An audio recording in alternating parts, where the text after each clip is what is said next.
2 to 3 week window. Yep. We don't know. No, don't do that. Yeah. Because people just steal stuff. There's nothing stopping them from stealing things. Yeah. All right, we're broadcasting live, FYI. Yep. So, okay. Here we go. And by the way, I'm doing this all on my M1 MacBook Air. Very nice. So I've been so impressed with these M1 devices so far. So good. Yeah. They're ridiculously fast. Yeah. Yeah, for like extremely cheap too. It's really good. Okay. Yeah. Okay, folks. We could talk about the let's do Steam Deck for After Dark. How about that? I'm up for that. Thoughts on that? Yeah, sure. Hold on for 1 second. You're leaving? Did you put a reservation down, Jeff? No. I didn't. Yeah. Now I mean, it's like impossible to get it. I just put it down just for Yeah, shit. and text me I when you get back probably in. won't even go through it. I was tempted, but I was like, I don't really need this. Yeah. I wasn't gonna get anything lower than the like 500 and You have your keys? whatever. Exactly. You need that one for the Yeah. NVMe. Yeah. I was like, I can't justify this. Alrighty, everyone. Well, Jeff, you'll be in your nice house with that theater room, you know. Yeah, that's right. You're gonna want a portable PC game while you're watching a movie. That's luxury. Right there. I didn't even think of that. Yes. Oh man. It's pretty good. Yeah, we could talk about home theater eventually. Yeah, I'm gonna need your advice on a projector because I need to replace the projector. It's only 1080p. I found out today. Oh yeah. You've All got right, options. guys. Like, yep, ready to go. We ready? Here we go. I'm hitting start record, and then I'm gonna do a 3, 2, 1 count. Okay? And I sound okay right now? I'm not sounding clipping or anything. Not sounding too blown out or anything. That's bad. Don't do that. Okay, I won't do that. I gotta check my levels every now and then. Okay, here we go. Mm-hmm. Beginning in 3, 2, 1. Hello, everyone, and welcome to The Filmcast. My name is David Chen, and I walked on 500 tons of sand in a straight line path to get to this podcast. Joining me today is Devendra Hardawar. As a person of color, I know I definitely would not survive in the Quiet Place universe. Absolutely not. And Jeff Kanata. Welcome to the loud place. Welcome, everyone. That's a good podcast name, to be honest. Welcome, everyone, to The Filmcast, a podcast about movies. Speaking of podcast names, it's the first time. Like, it feels good. It feels pretty good. Sorry to interrupt you, Dave. Thanks.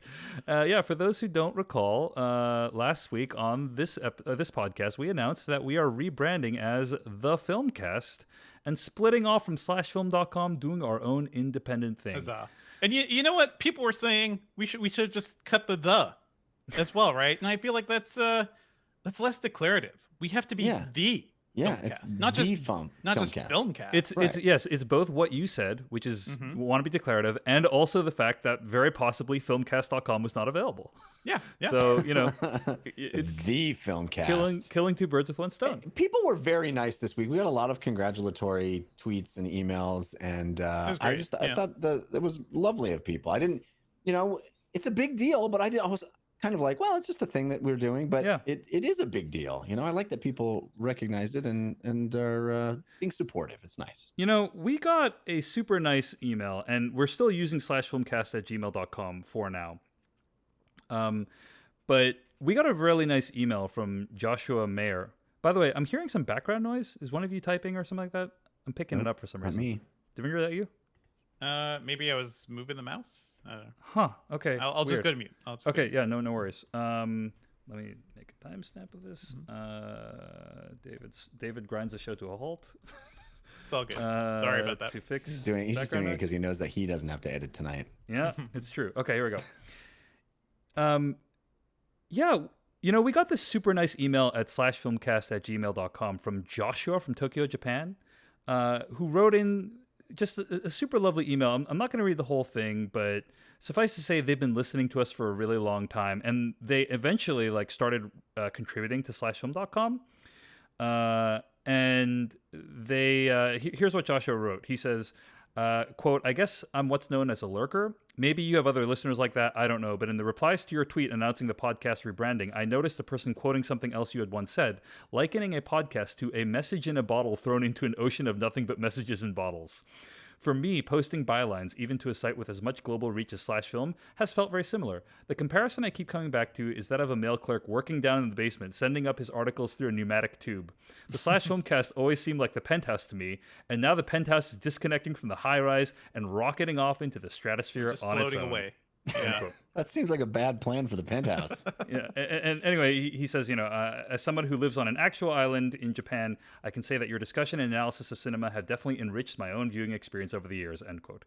So it was a very lovely email to receive from Joshua, and he talks about us like we were part of the penthouse, and now the penthouse is disconnecting and rocketing off into the stratosphere. I actually wrote a response to Joshua. I said, You may describe it as blasting off into the stratosphere. I think of it more like base jumping off the top of the penthouse with no parachute. Yeah, we don't know what's going to happen. And we can't see the bottom. Yeah, exactly. So on the one hand, it's great. On the other hand, it's also terrifying. We're on our own. We're floating in space by ourselves now. And we'll see what happens. But we got a huge influx of patrons last week at patreon.com/filmpodcast. If you want to support us, that is the place to do it. Actually, I didn't mention that I wanted to bring this up because I'd forgotten until just now. But if you don't mind, Dave, I want to bring up the Kickstarter video that Kaveh did for the show about the show, because I don't know if you got a chance to watch all of it, or if you did. I did watch all of it. So let's take a step back. I want to talk about this. Let's talk about this. Okay. So a few weeks. First of all, let me just say that tonight on the podcast, we're going to be talking about A Quiet Place Part 2. We got some What We've Been Watching for you. It's going to be a lot of fun. Also, in the wake of our rebranding as the Filmcast, some people were asking, hey, maybe you guys can do a little bit more film news on the Filmcast, because that was typically something that Slash Film Daily did, which is a podcast I'd recommend. We love the folks over there. Check them out at daily.slashfilm.com. And for the past year and a half, I have been opening the podcast with like a news story or some kind of story that might be related to film in some way. And so we'll try to be more purposeful about that and try to do that at the beginning of each show. If there's a story that we want to talk about, we'll do that. Mostly it's been the death of cinema and then the rebirth of cinema. Indeed. That's been what we're talking about. Right. So we'll try to open each show with one or two film news stories, and people can let us know what they think at /filmcast@gmail.com. And finally, before we get into what those stories are for this episode, I do want to mention a couple things. First of all, I am broadcasting tonight, not from my home studio in Seattle. I actually traveled across the country to the Bay Area, and I am broadcasting from an Airbnb in the Bay Area. I took my folks to come see their grandson, who is my nephew, visit my brother in the Bay Area. And so basically, I have none of my usual things, like my usual computer, my microphone. All this stuff is different today. And so if it sounds weird, if it sounds echoey, if you hear like random strange noises, muffled screams, someone struggling, like just ignore all that. Like, sorry about that. Yeah, this is just the nature of where I'm broadcasting from right now. So yeah, basically, please, your forgiveness and patience with the sound quality if it's like a little bit worse than usual today. I apologize. But I'm committed to delivering the show to you no matter where I am. Can you guys hear that train in the background, by the way? I can. That's fine. Yeah, this is what I'm talking about. I mean, I did not plan perfectly that. on cue to illustrate your point. Exactly. Didn't plan it. Does flying south from Seattle to the Bay Area constitute as across the country? It's a hop. It's a hop. Yeah. Okay. Down the coast. I mean, I guess it doesn't, Jeff, but thanks. I just wanted to be clear. No, thanks. That's really important for you to bring up. I appreciate that. Thanks a lot, man. That's great. It's great that you brought that up. I just thought across would be east to west or west to east. I'm just saying. That's all I was It's the difference between a pan and a tilt in filmmaking terms. Yeah, well, okay. All right, Jeff. I've been sufficiently chastened. Gotcha. You got me. Not to minimize your... I think it's amazing. I can't wait to hear. I think we're going to talk about it in the After Dark, right? Your trip? Yeah. We're excited to hear about it. Yeah. How long was that flight? Like under 2 hours? Yeah. Okay. Sounds rough.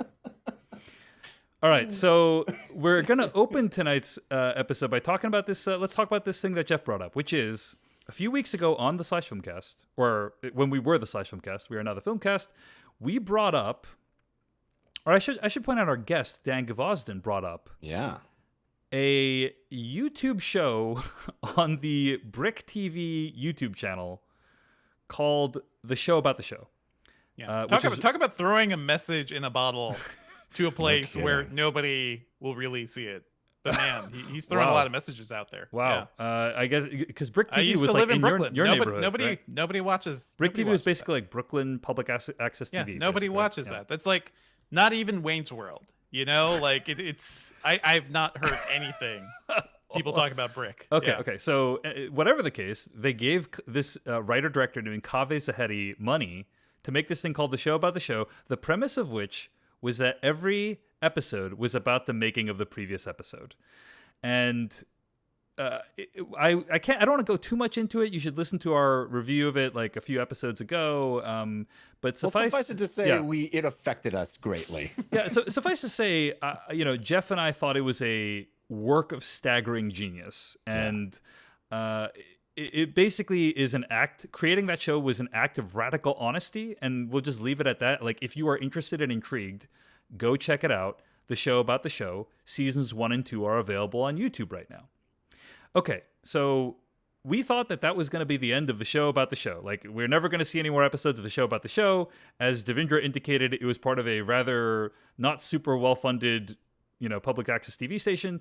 It has absurdly low views for as life destroying as it seems to be. As much as it like negatively affected Kaveh Zahedi's life in making it, we felt like it deserved more views, and so we anytime we have a chance, we're going to plug The Show About the Show on the Filmcast. So I didn't think we'd ever hear about the show again until this week. Jeffrey, tell us what happened. Well, we got a series of tweets, I believe, from someone who evidently is connected to the fact that now there is a Kickstarter campaign for season 3 of The Show About the Show. Evidently, Kaveh has been persuaded to use Kickstarter to crowdfund another season of the show. He was fully making it, and when COVID hit, and he talks about it quite honestly, as he does in all of his things, in the Kickstarter video. But I think we are sort of tangentially involved in some way, because I think some of the discussion on our show resulted in somebody having lunch with him and trying to convince him to make more of it. I don't want to take any credit for that, but I think we're kind of involved in that process somehow. My understanding of it is that somebody listened to us praising it, then they went and watched it, then they told their friend about it, and then their friend had lunch with Kaveh, and their friend convinced Kaveh to start a Kickstarter to fund season 3 and 4. That's my understanding. Yeah. I'm not sure that's 100% sure, but I believe that is a chain of custody. So yeah, which if true, could not make me happier, right? That's extraordinary. And so, also, where is your producer credits, right? Well, yeah. I mean, David and I have both contributed to the Kickstarter. We are rooting for the Kickstarter. Hopefully, if you've listened to this and you checked out the show or are interested in the show, you too will check out the Kickstarter. We want this thing to happen. But the reason I brought it up at the beginning of this episode is the Kickstarter video is kind of like a mini episode of his show, and it is extraordinary on a number of levels. It's wildly transparent about his process and about what he's been going through and about how the money he needs and how he spends it and what, all that stuff that you would want from a Kickstarter video done in a very, very honest, transparent way, which is, we could talk about that for an hour, but he ends it in kind of explaining why he was reluctant to use crowdfunding and sort of his reluctance to ask people for money, which is something I have been I relate to a lot, and I had to get over my own reluctance. When I did my first Kickstarter back after the Totally Rad show ended, Brian Brushwood actually had to convince me to do it. It just didn't feel right to me. And even us launching our Patreon here at the Filmcast, I think it took us kind of getting over the hump of being comfortable with asking people for money for what we make. And he talks about that very directly. And I thought, David, I'm curious to hear what you think, but I thought the way he expressed it in terms of gratitude, that I thought it was beautiful. And it made me like want to just play that clip as an advertisement for any Patreon. He talks about like, in the moment that you feel gratitude for something, in the moment that you feel that you want to give back to a creator, he talks about it with regard to this musician that he was enamored with. He said, in that moment, the moment you feel gratitude is the moment you should immediately act on it and give to the artist. If you wait and you don't feel it anymore, don't give. Like, don't do it in any other moment than the moment in which you feel that gratitude. And I'm not doing justice to his expression of it, but I found it so beautiful and so moving as an expression of patronage, honestly. I mean, I don't mean to use that word glibly. Glibly, yes, thank you. But I found it really beautiful. I'm curious what you thought. You know, I actually didn't agree with that part. Oh, really? He makes this point of like when you're feeling gratitude, give when you're feeling it, or else like it'll feel fake when you end up giving it. And I actually don't agree with that. Like, I think we actually should get, like, if we have the feeling that we should give, and then we wait until later and we don't feel that way anymore, like, we should still give, in my opinion. The thing that I really appreciated about what he said was that you should give in the direction of your gratitude. Like, that is what I appreciated. Is like, he didn't like raising money. He didn't like asking people for money, but it's a conflict because he likes giving money. And it's like, why do we like giving money? And we should give in the direction of our gratitude is kind of the point that he made. Yeah, he said that feeling, when you feel the gratitude and then you give in that direction, that feeling is actually very positive. And it is not something that we really talk about in this society enough. Is how good it feels to do that. Yeah. Agreed completely. So that part I like totally agreed with. Right. Yeah. So it's an awesome Kickstarter video, and I am a big backer of the Kickstarter, and also there is a tier that is $10,000. And he will make a short film about you or with you. I think that sounds like a threat. After everything you guys have told me about this guy, like, why? No, give him money, but stay away from his camera. Well, somebody, I don't remember who tweeted it. It's like, you should start a Kickstarter to raise enough money to meet that level to get that reward of the Kickstarter. Kickstarter's all the way down. The Kickstarter about the Kickstarter, basically. Listener, let me tell you, I considered it. I mean, I think that would be so amazing if you made a video or he made a video with you or about you or of you. I don't know. It sounds amazing, David. I am going to tell you that I am planning to interview him for Culturally Relevant, and I did get an email from him this week where he said, hey, David, heard you want to, to interview me for your podcast. Let's do it, and we're going to schedule it. And I'm like, wow. And I had to be really careful in my email response, because I'm like, literally every email I write back to him could appear in the show about the show. That's so true. Right? Like, because it's like, it's like it could be taken out of context and used to characterize me in some way. Yeah. He's planning an episode about you right now. He's actually in your apartment while you're away. Mm-hmm. You can't trust anything. Exactly. The thing that's so, I mean, we don't need to talk about this too much longer, but the thing that is so amazing about him in a lot of ways is it feels almost like this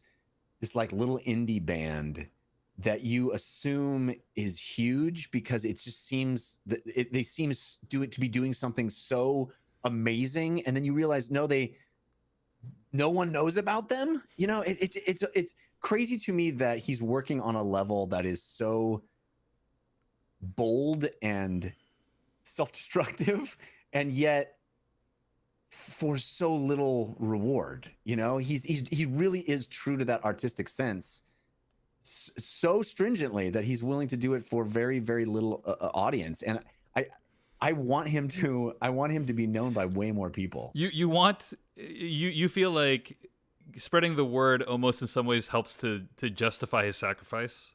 Yes, absolutely. I think this is the thing that actually kind of strikes me is I've been doing a lot of reflecting recently about life and about, the film cast and about the Patreon. And I'm in the Bay Area right now. And I know you went across country to get there. I'm gonna kill you, Jeff. And it just has become super clear to me that like so much of life is like luck. You know what I mean? And obviously there's a threshold at which you cross, right? Where you work really hard or you have a kind of baseline level of skill, but after that point, it's largely about luck or being in the right place at the right time. And what I'm referring to is like, as an example, like in the Bay Area, there's like we're surrounded by millionaires, multi-millionaires, and it's like these millionaires are doing fundamentally, many of them are doing the exact same thing as people who are working in companies that aren't millionaires, right? Right. And it's not like the tasks that they're doing are like that much more, like, order of magnitude more complex or whatever. It's just they chose to work for an Airbnb or an Uber, and they were like employee 53, and they were working for Uber instead of a company that no one's heard of because it went bankrupt or whatever. Right. And now they have like $20 million, and then the person who was doing literally the exact same thing, but at a different company, is, struggling to pay their mortgage or whatever. And anyway, I just... almost like we need to burn down this entire system. Almost. But yeah, I'm thinking about it this week, when as you're talking about Kaveh, and like this is a guy who I think is brilliant and who has sacrificed a great deal for his art, and arguably too much, and if he had gotten in front of like a different set of eyes during the course of his career, like maybe he'd be like a multi-quadrillionaire, like who knows? Yeah.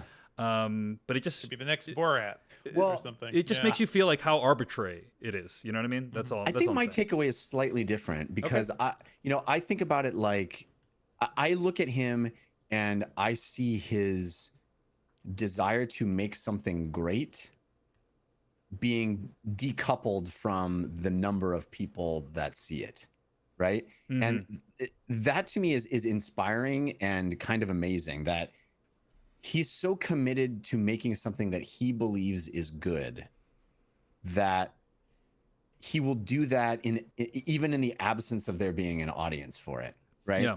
And I work really, really hard on the Dungeon Run, for example, in creating for that show, right? It is a lot of thinking and working and imagining, and I spend a lot of effort trying to make something that I believe is great. And we're not at the sort of Critical Role numbers, right? There are much larger shows. Critical Role being another show that's very popular. The show, right? It's 1 million views an episode, right? We're not in that stratosphere, and there's part of me that's like, I work so hard. Not to say that they don't. I'm sure they all, right, especially Mercer. They all work really hard. But like there's something inspiring about just going. I know that I'm making something good, and I know that I'm putting the work in to make it good, and seeing him like he's just uncompromised. Like he's not making any money from it. Barely anybody is watching it. And yet he is so committed to making it to his level of standard that he'll destroy himself in the process, right? He'll walk away from things that could be much better for his life, but he is committed to making this artistic thing as good as it can be for him. A question for you guys, actually, based on something I'm seeing in the chat room. Yeah, too, I was going to talk about that. Yeah. The reason I haven't really gotten into this stuff is because this sounds interesting. It also sounds like this is a guy who's treating everybody around him kind of like garbage in the pursuit of his art. No matter what it takes. How do you guys reconcile that? Because it's not just him torturing himself. It's like he has a family, or he had a family. Yeah. The part that gives me the biggest pause is that he has kids. Exactly. Yeah. It is very difficult to see, and he talks about his relationship with his kids only briefly, and I don't know how much is left out. I would hope that there's a lot left out. Right. But he does. It does give me a lot of pause in praising him. Like if he was just a single dude living a life, I would be like, oh, this guy's incredible. But there are people that are, in his, that rely on him, and it does. You're not wrong, Devindra. I do have concerns that way. I want to check this out eventually. It's also like just looking over his background too. Like he's been making documentaries and films basically about himself. Doing things to himself and like trying to make himself the subject. I get the sense of what's happening here. Yeah, but I think show within a show is good though. The show about the show. The show about but I think I completely agree. And if you have any moral reservations, like I completely understand. And for that reason, we should probably limit how much we talk about the show on this podcast. So do not let this man into your home. Like don't No. But suffice to say, like I think it is a completely defensible, tenable position to say like I morally object to what he's doing. For me personally, I'm still I think it's still something I'm thinking about, and I think you're right that like the involvement of the kids really gives me pause, but as the show went on, I think he went to greater lengths to excise his children from the show about the show. Like their faces are hidden in later episodes, and like so that to me felt like slightly better. But I also haven't seen season 3 of the show, which the Kickstarter is meant to fund. So maybe like he'll do something so unforgivable that I won't be able to come back from it. But anyway, so I think it's going to be a meta commentary about Kickstarter funding and everybody who enables his behavior. It's dun, dun, dun. It's true. So I think like definitely like it's worth reflecting on whether what he's doing is okay, and I understand if people don't feel that way. So anyway, but all that said, we are tangentially involved in the Kickstarter video. Check it out. Watch the show about the show. Decide for yourself whether it's something you want to support. But appreciate Hiram Patel and other people for bringing that to our attention. And raising that issue. Like it's something. Let's just say it's something that my wife also agrees with in terms of the objection. So because we talked around this around Borat and Bad Trip. Mm-hmm. And what this guy's doing seems on a whole other level in terms of like Borat and Bad Trip basically like making people unwilling subjects of a piece of art. Right, pretty much, right. And this is very much in that category as well. So arguably more problematic than those things. So all right, well anyway, that is the show about the show. Check out the Kickstarter. It's available right now. All right, let's move on to another story that happened this week. And that is that there is this new show or a new film about Anthony Bourdain called Roadrunner. Devindra, this is something you wanted to watch, right? Definitely. But the director of Roadrunner is a very well-known director by the name of Morgan Neville, right? Mm-hmm. And he directed this movie and wanted to use like Anthony Bourdain's voice reading certain things, right? Like voicing over certain things. Mm-hmm. And there were certain passages that Anthony Bourdain had written that he did not, like Morgan Neville, the director, did not have tape of Anthony Bourdain reading those things. Mm-hmm. It's also like there would be no way to get tape because the one of it is him reading text from a letter to David Cho, the artist. So there's no reason he'd be reading that out loud anywhere. So what Morgan Neville did was he used AI to reconstruct Anthony Bourdain's voice and play it during the movie as though Anthony Bourdain had actually read it. And then he just as Anthony Bourdain would have wanted. He definitely would have been cool with this. And then he did not. I mean, the biggest thing is he doesn't disclose in the film when the voice is recreated. Like he kind of mixes it in, and in the interview, he kind of. I feel like he kind of takes some pleasure in like the disguising of it. He's kind of like, ooh, like I snuck it in on you. He dropped a bomb like in the publicity for this movie. I think he kind of knew exactly what it would lead to. Yeah, like he wasn't like I feel deeply shameful about this like oh my god, I wish we could have done it a different way, but like I just for my art I had to like I didn't feel that way. I think he was kind of like it felt more kind of like I snuck it in it felt kind of like I did this thing that like you can't figure out what I did, like that's kind of the sense I got from the interview that he did. Of course, it's just my characterization. That said, Well, he did flippantly, like, they brought it up in, I think it was one of the New Yorker interviews New Yorker around the movie, interview, and then yeah. he flippantly was like, "We'll have an ethics panel about it later." He said, I'm quote, like, no, quote, we can you have a documentary ethics panel about it later, end quote. That's what he said. You do that before the thing.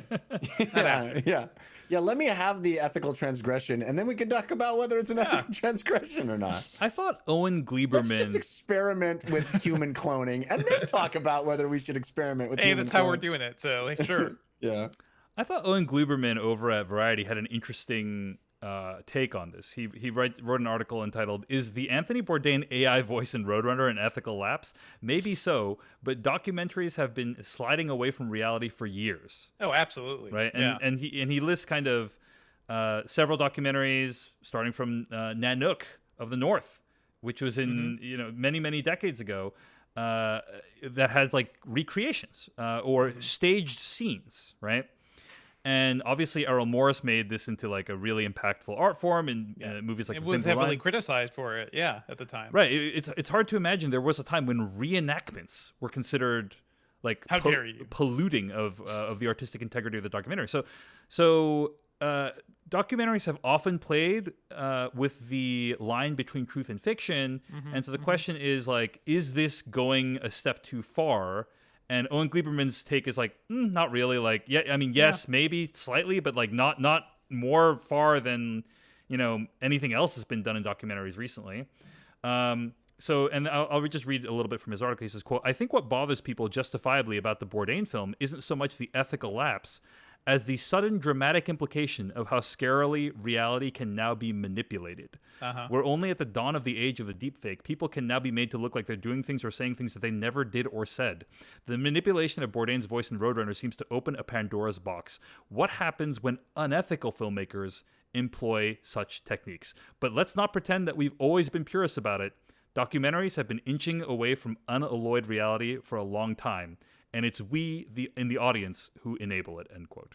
So I think that's a good take. It's like basically like, it's bad, and also many documentaries have been moving in that direction for a long time as well. I mean, Werner Herzog's entire career is more about the idea of truth than facts, right? Yeah. Go ahead, Jeff. So is it worse to you guys that it's a documentary, or because I think this is going to happen across genres, right? It is going to happen in documentaries, but also it's going to happen in fiction films, and I mean it's already happened, right? We have dead actors being put in Star Wars movies and things like that. So I have no real opposition to deepfakes as a concept, so long as it's disclosed. You know what I mean? Like disclosed and done with approval, and it also sounds like he did not really have approval. It sounded like he pitched this idea of a project, like, and while mumbling to himself, like, "Oh, we may take some audio, and make a deepfake." And he was like, "Oh, the family's cool with it. They're fine. They didn't object." Yeah. So that's my only issue is like, if he had said like, voice recreated using AI deepfake technology in like subtext in like a lower third, I'd been like, okay, like, I don't know that I would have made that choice myself, but like, as long as he's disclosing it. But I think let a little bit of it play, and then like have the reveals, like, oh, this reenacted or recreated digitally. Right. I guess like the question is, when you watch a reenactment, like in general, I think people understand that is not like archival footage of the thing. That said, I always think documentaries can do a better job of distinguishing when it's when it's actual footage that was pulled off a security camera or whether it's a reenactment. And I think like, sometimes filmmakers intentionally maybe leave out information to blur that line, and I don't like that. But like the narrative he's creating here. I think that's partially it, and I think we're reflexively saying like, oh, a fake voice is bad. Until like we become used to it. It's not labeled well. That's not great. The family absolutely not okay with it. His ex-wife said like, yeah, I did not hear this was happening. Also seems like this, I need to see this movie just because I love Bourdain. I need to see like what the hell happened here.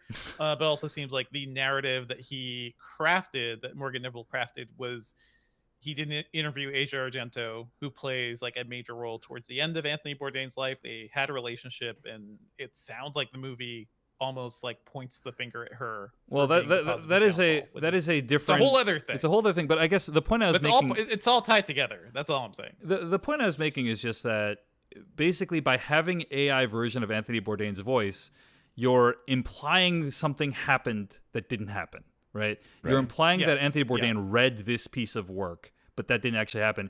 And I feel like that's not necessarily the case with reenactments, right? Like I feel like when you see a reenactment, you can tell. You can tell, oh, this is the way the filmmaker envisioned it. But maybe that wasn't always the case, and maybe one day we'll look at deep fake voices as the same way we look at reenactments, and people will say like, oh, no one could possibly think that they thought they actually said those words.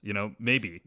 I think the only reason you use the deep fake voice is to fool the audience into thinking Anthony Bourdain said it. I agree.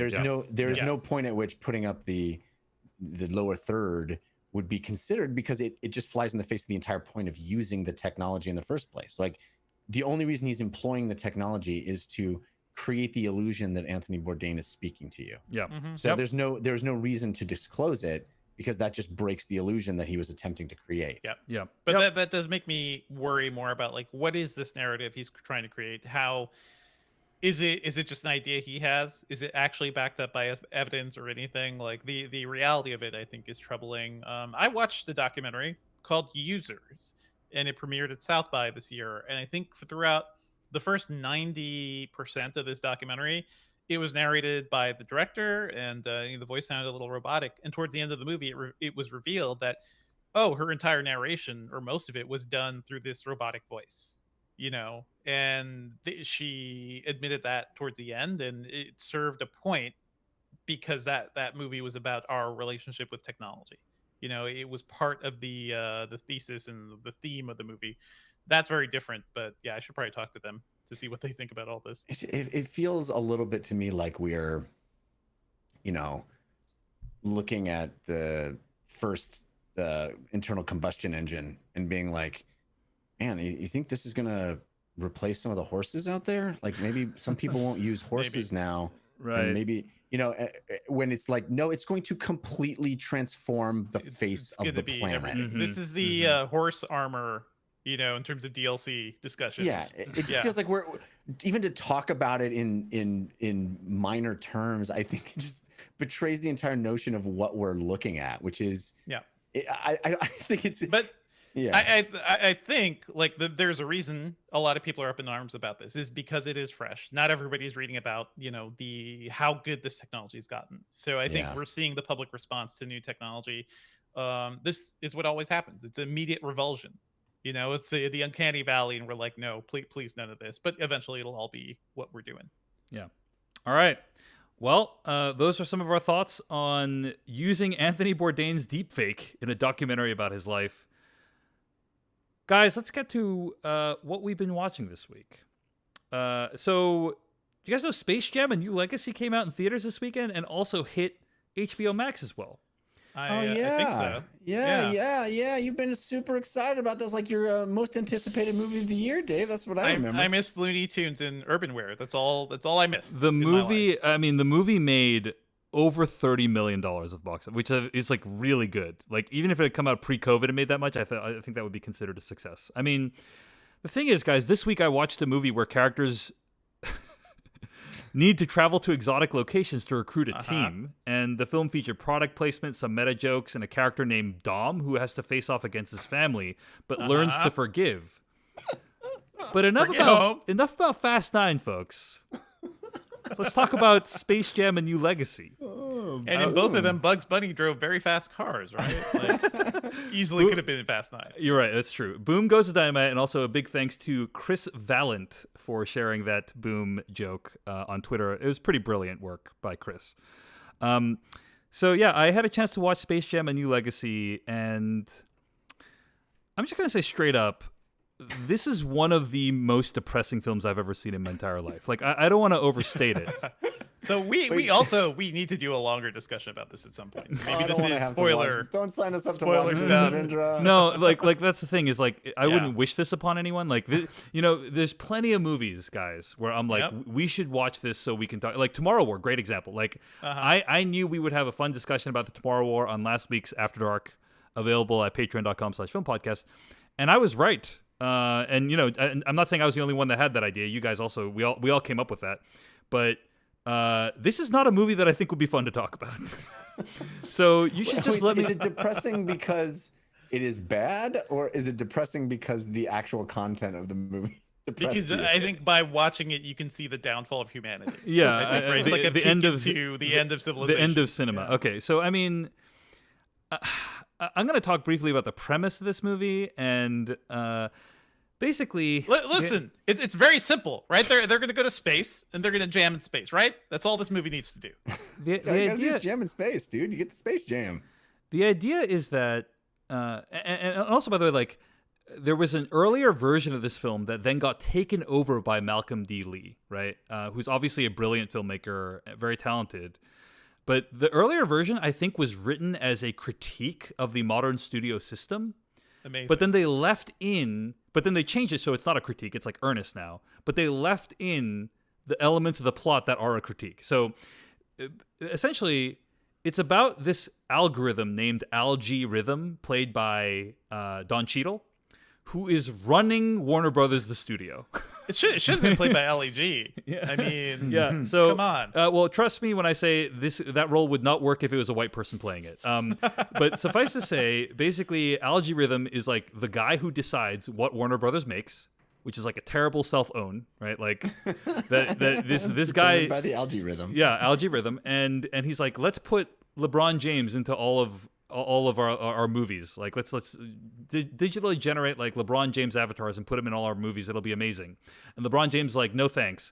And Algae Rhythm gets really upset at this and is like, you must win this basketball game against me and this crew I put together, or else I've kidnapped your son and you'll never see him again, which is pretty dark. Wow.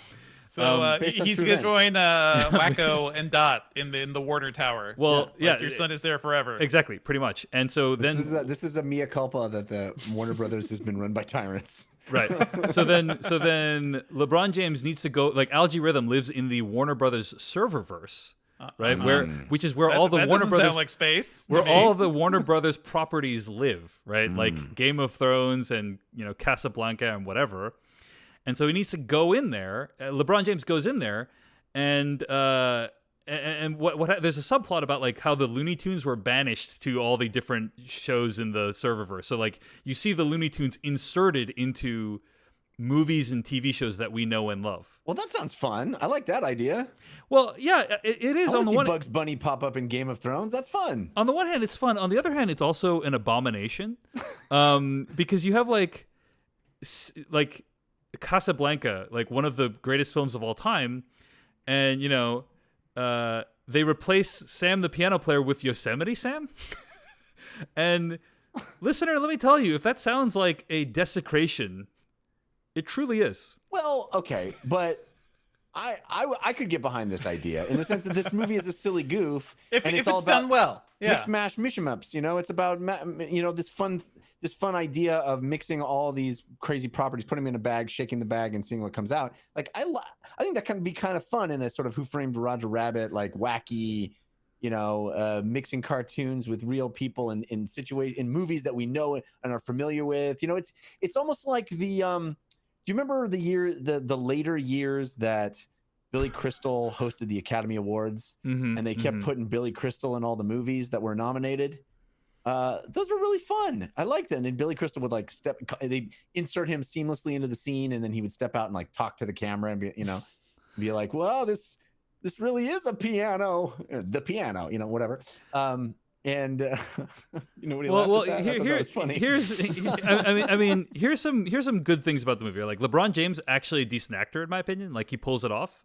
I actually think he's probably a better actor than Michael Jordan. Not talking about their basketball skills at all. And the core emotional story of the movie is actually like a decent one. It's about like LeBron James learning to be a better father to his children. Like, and I can get behind like that arc for that character, but it's larded on with all this corporate IP commercials. Basically, they're trying. Warner Brothers is trying to make a big commercial for their IP and like, hey, remember how awesome Warner Brothers is? And my problem is that it ends up making Warner Brothers look really lame and irrelevant, right? And what I mean by that is like, you realize like, the things that they chose to include make it feel like they haven't made a good movie in over 10 years. Like they have references like The Matrix and The only movie, right, from the last recent memory is like Mad Max Fury Road. There's a Mad Max Fury Road reference, but like even if I accept that this is a, you know, commerce-driven enterprise where you're trying to advertise yourself, like I'm not sure that's a thing I would support more of, but I can at least understand the impulse. If you're going to make a crass commercialized piece of IP-driven property of very dubious artistic value, at least do it well. At least do it in a way that entices me. Ethos. At least it's an ethos. Like, at least entice me, right?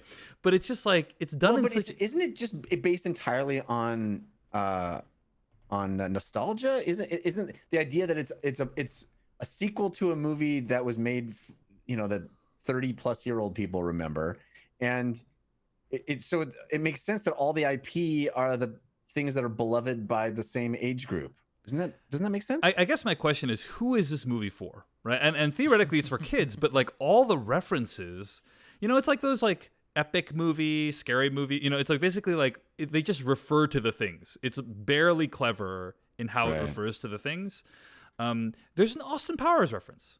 Who is this movie? Who's going to get what child is going to get an Austin Powers reference? Yeah, it's not for kids, I think. I think it's for the people who grew up remembering Space Jam. It's too dumb to be for adults, in my opinion. Like, and let me tell you, there is so like, you know, LeBron James is going around, he's like getting all the Looney Tunes together to you know, be in this basketball game, and then the game starts, and I'm thinking, oh my gosh, this movie's wrapping up.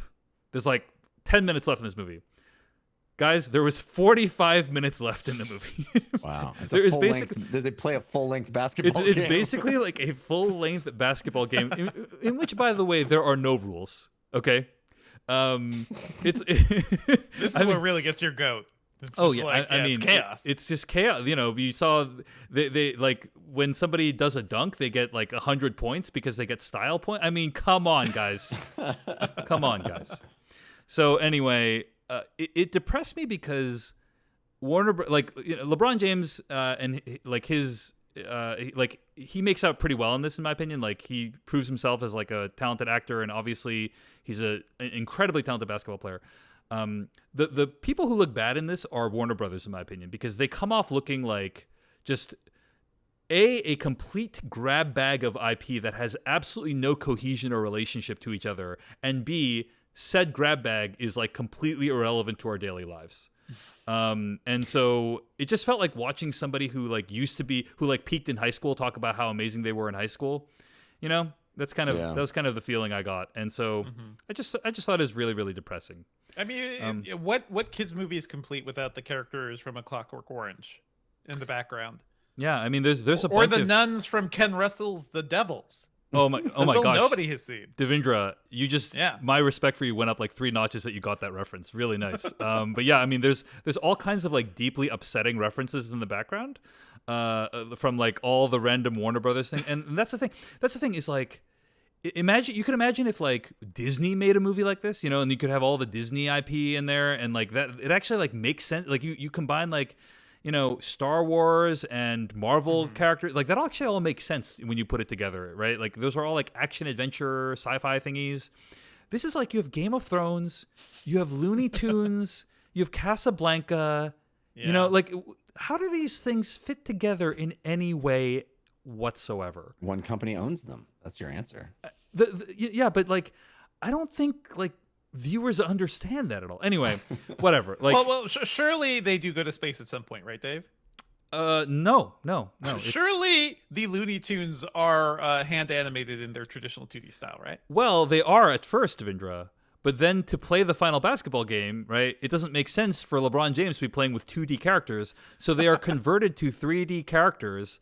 And guys, these characters are hideous and frightening. I'm just going to say it. Disgusting. It's upsetting to see the Looney Tunes rendered in 3D. I shall not back down from that. So anyway, that's Space Jam: A New Legacy. And apparently, may God have mercy on us all. May God have mercy on your soul. And apparently, I don't know what the kids want these days because the movie's a massive success. So there's 2 hours of Dave's life he'll never get back. It actually, you know, you say it jokingly, but it actually kind of created an existential spiral for me. Like we only have so much time left on this planet, and like Yeah. Am I going to spend it watching stuff like Space Jam: A New Legacy? Evidently. Yeah. Evidently. All right. Well, that's what I've been watching this week. Devindra, what have you watching this week?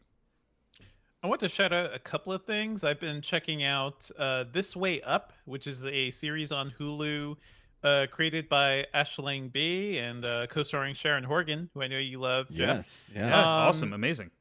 Great cast. Asif Manvi is in this, Indira Varma. It's about two sisters. Aisling B is at the very beginning of the first episode. She's being released from a mental health institute. She apparently had like some sort of breakdown, and her sister is trying to help her out and try to take care of her and everything. And the show's about their relationship. Aisling B's character trying to get her life back together, keep a relationship going with her sister, and also her sister being the one who has to like deal with her and take care of her younger sister and everything. I found this really funny. This is one of those it is a comedy drama in a way because it's dealing with serious issues, but it doesn't always it's not dour at all. It's very funny. I think Sharon Horgan and Aisling B have like a great chemistry. This is a show filled with great one-liners. I think you'd appreciate that too, Jeff. It's a nice half-hour show that you can just like watch pretty breezily. Not like it's not like Starstruck or something that I feel like is super happy, but it's really funny. And I really like these characters. It's very sweet. And I'm just getting through season 1 right now. Season 2 just started on Hulu, and I hear it's even better. People are calling it like near perfect television. So I'm looking forward to like getting up on this. But if you've missed Sharon Horgan after Catastrophe, right? Yeah. Check this out. I'm really excited to watch this one. You texted me about this, and I just haven't had a chance to check it out. But it feels like right up my alley. It's very sweet. Yeah, I'm a huge Sharon Horgan fan as well. So the show is This Way Up, and it's available on Hulu right now. Is that right? Yes. Yep. All right. What else have you been watching, Devindra? I've also been checking out High on the Hog, How African American Cuisine Transformed America, and that's basically what it's about. It is a food show, but it's also a food show with a purpose, which I really appreciate. It is more documentary than like just showing off food. It's hosted by Steven Satterfield. I believe he has like chef experience. But it really dives into how African American cuisine is really at the heart of everything we eat in America and how much it shapes our country, and the things we still eat today.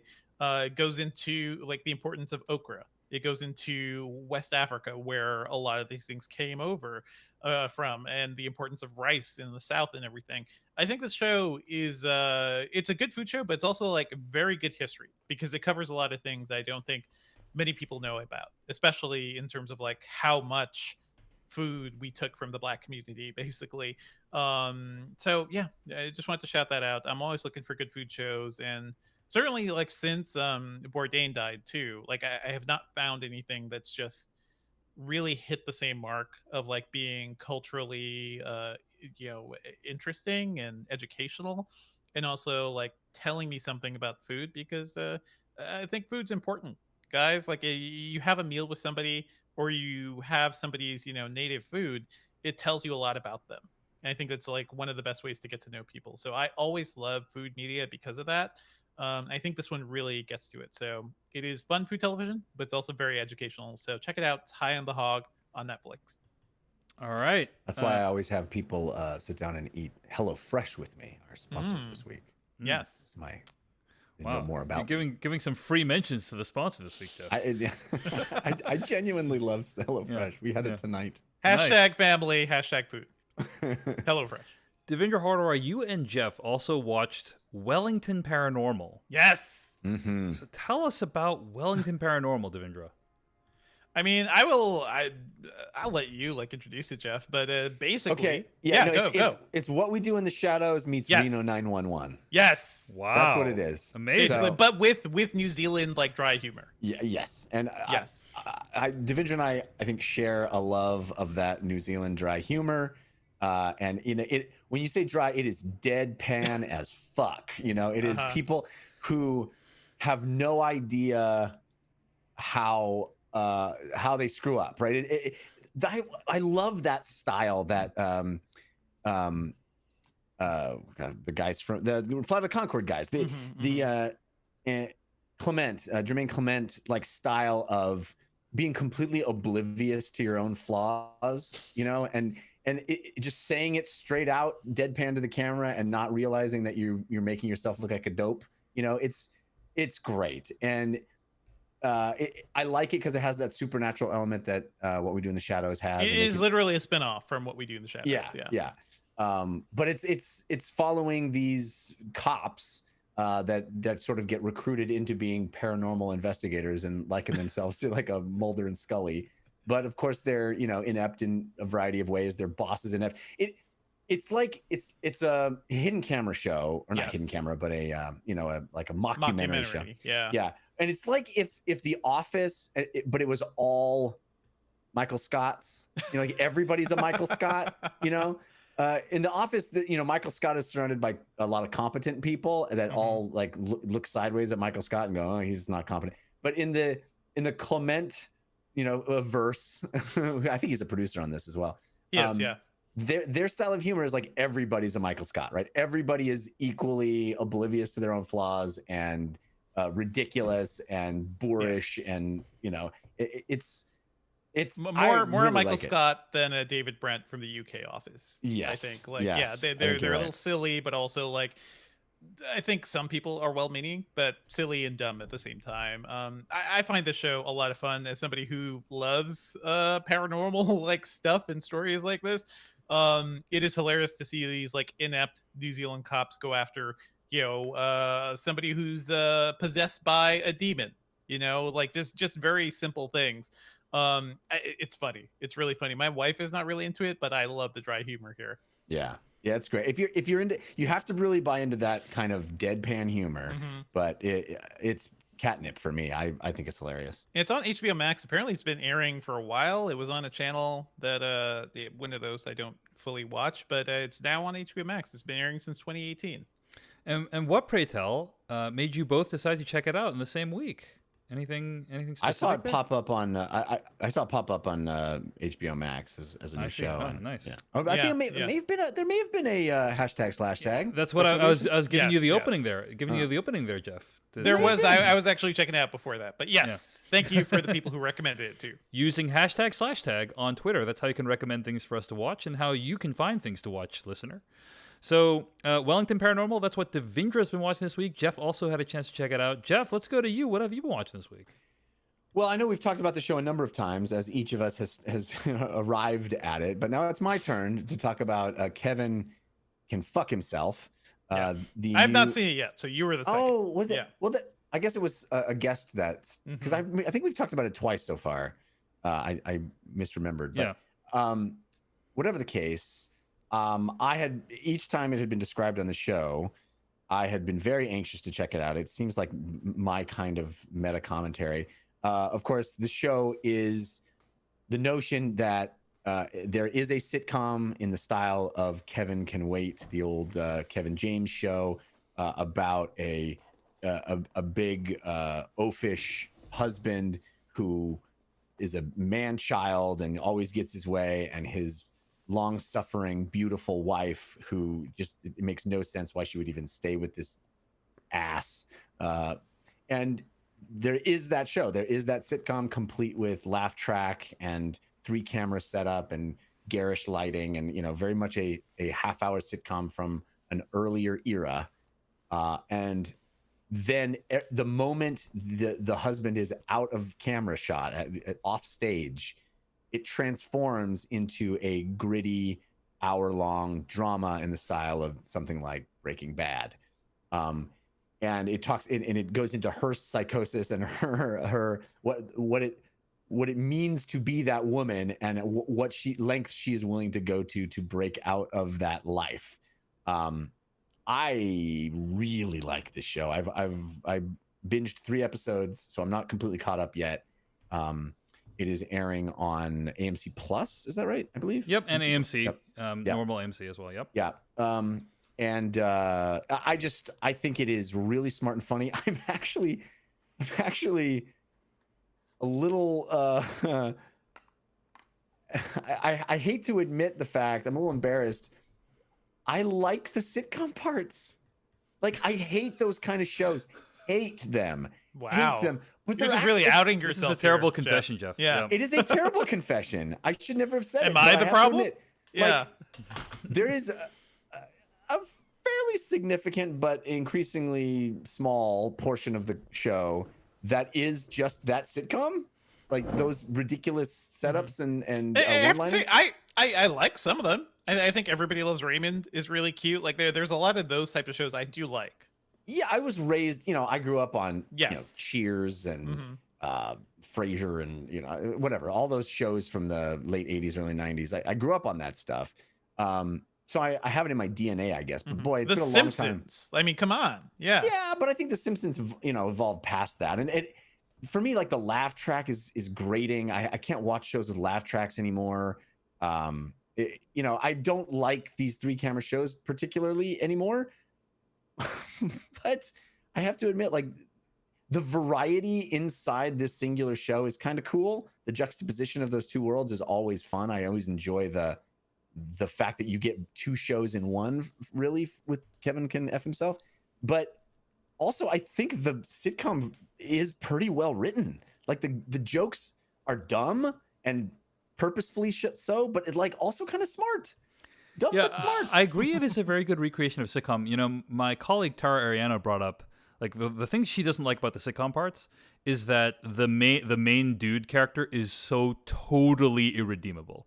Like, even in Kevin Can Wait, like, the guy has like some nice tender moments. You know what I mean? Whereas like the guy just has zero redeeming characteristics. Well, I think that kind of has to happen for us to be completely on her side with what she ends up wanting to do to him. Yeah. But also Homer Simpson kind of doesn't have any redeeming qualities either, I mean, once in a blue moon you see him do something tender to Marge, but mostly he's a complete, and this guy is a cartoon character, he's over the top and goofball-y, but that's what these shows are too. But man, I'm really enjoying Kevin Can F Himself. I think it is it's a great idea, a clever idea, really well executed.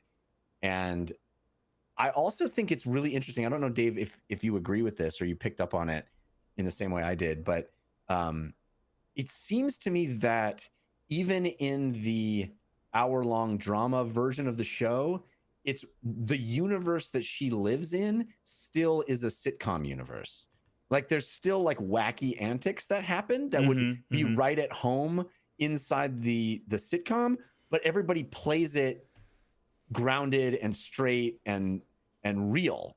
But the actual, like, on the page, I imagined the script on the page of some of the things that happened in the gritty version, and it's still, if you play it exaggerated and sitcom-y, it would be still that kind of tone.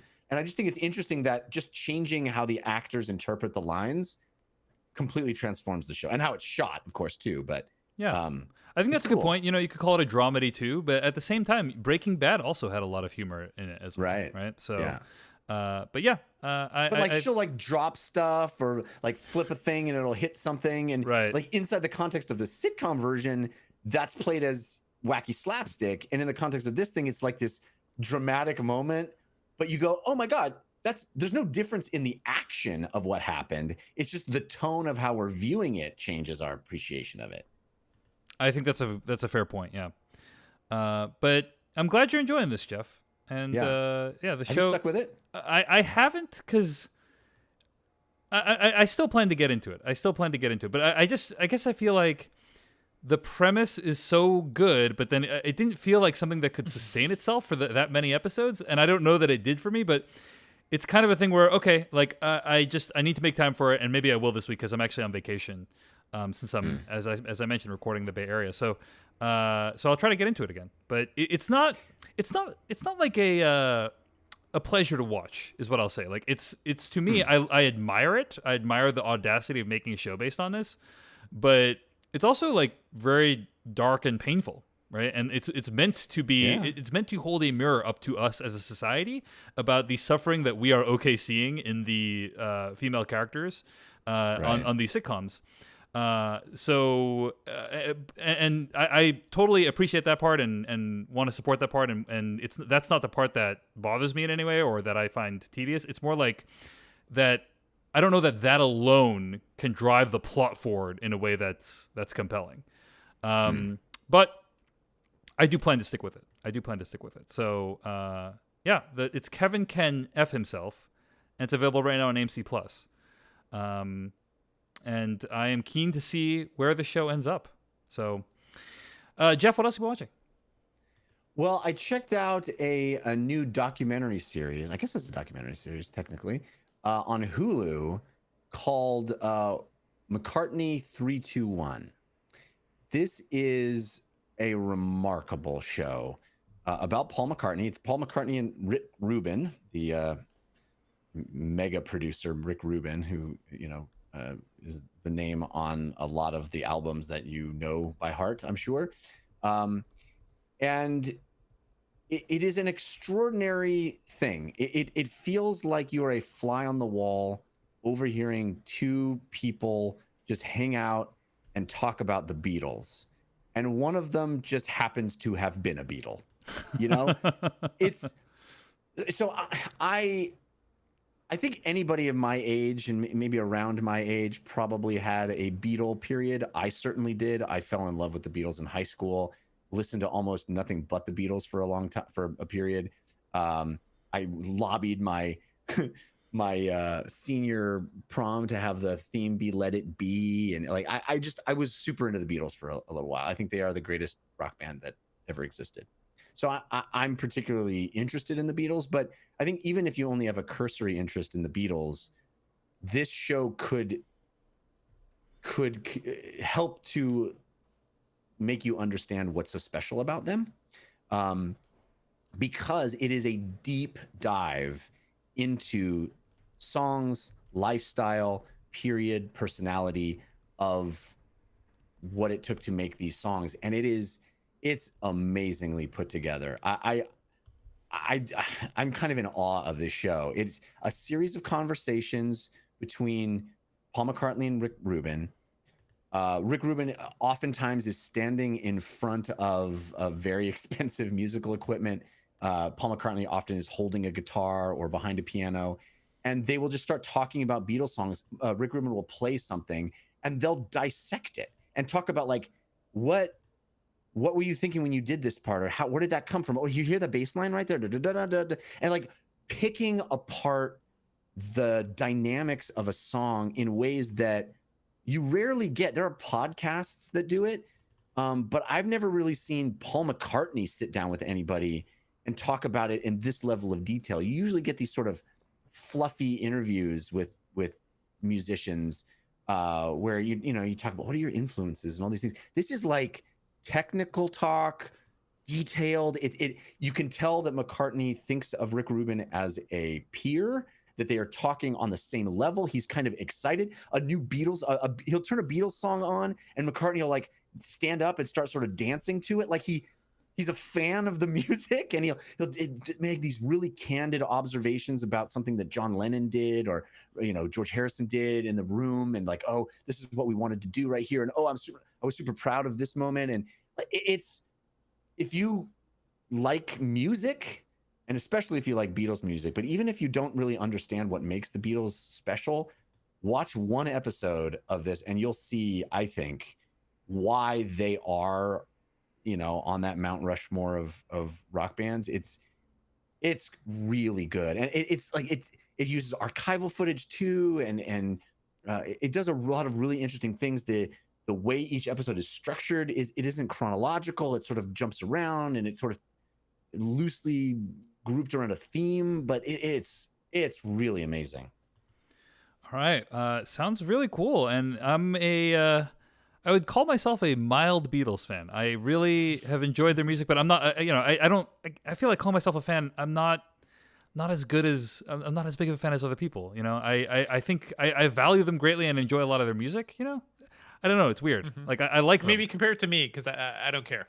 So oh wow, you're more of a fan than me. I'm more. Yeah, that's right. But less of a fan than Jeff. But the show is McCartney 321. How'd you watch it, Jeff Kanata? It's on Hulu. I believe.